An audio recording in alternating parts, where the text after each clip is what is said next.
Same currency, two completely different stories, and both are true this morning.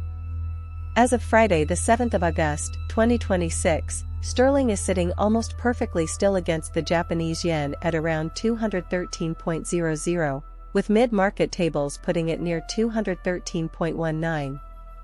Yet against the US dollar, the pound has slipped to three-week lows close to 1.3300. So is the pound strong or weak? The honest answer is neither. What you are watching is not sterling driving the bus, it is the yen being punished by an interest rate gap, and the dollar quietly flexing its muscles. Once you separate those two forces, this morning's price action stops looking contradictory and starts looking very logical indeed. So what has changed? Three things stacked up at once.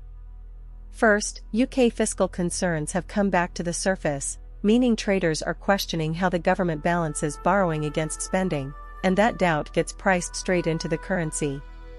Second, energy prices have firmed, and because Britain imports energy priced in dollars, a higher fuel bill is a mechanical drag on the pound.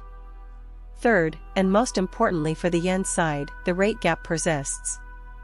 HSBC's view is blunt: sterling is vulnerable to underperformance while the Bank of England stays sidelined.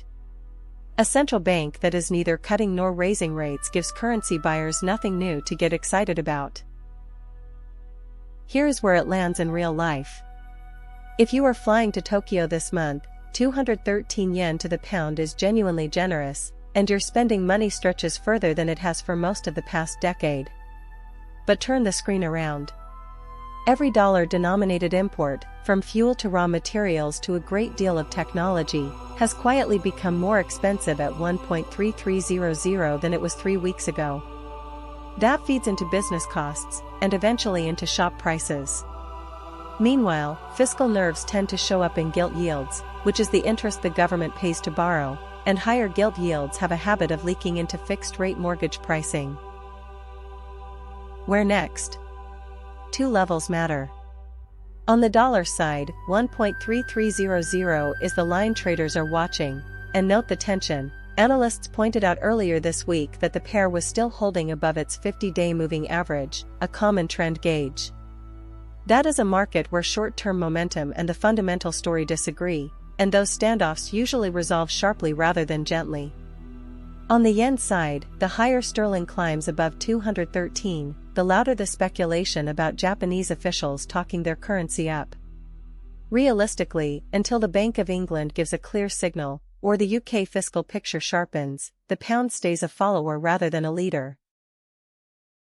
The takeaway is simple, and it will save you a lot of confusion. Never judge a currency by one headline number. The pound near 213 against the yen and the pound near 1.3300 against the dollar are not a contradiction, they are the same currency measured against a very weak rival and a very strong one. Watch the driver, not the price. Right now the driver is a central bank standing still while the fiscal questions pile up.